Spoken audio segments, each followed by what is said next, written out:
has changed. It's really a lot about the art of perception.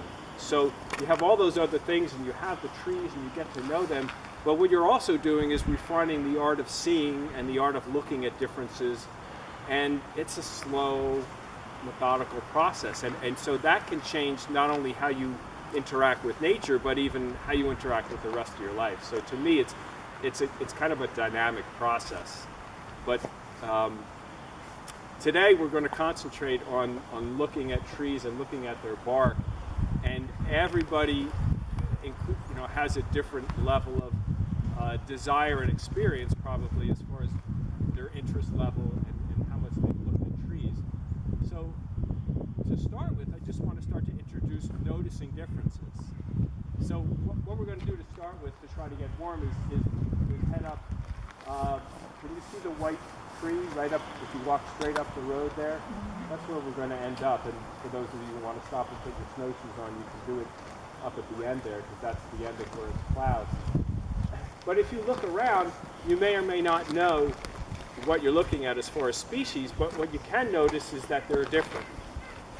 So that's the first step, because when I first started, the way it went for me is it was this late October day. I had all this field work to do, and I was literally sprinting through the forest trying to I had all these plots, and I had to identify all the trees that were in each plot by species name, and I had to measure them.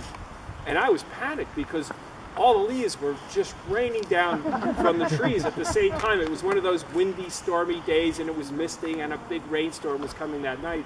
And I knew this is what I was going to be looking at the next day. And I knew once the leaves came down, I was done. I was not going to be able to finish that field work. So as we get going and we go up to the end to start at that tree up there, just start to look.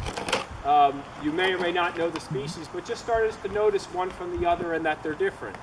And maybe you'll think, oh, that one is different because it's this versus that. And we're going to start to develop a little bit of language to actually describe things as well.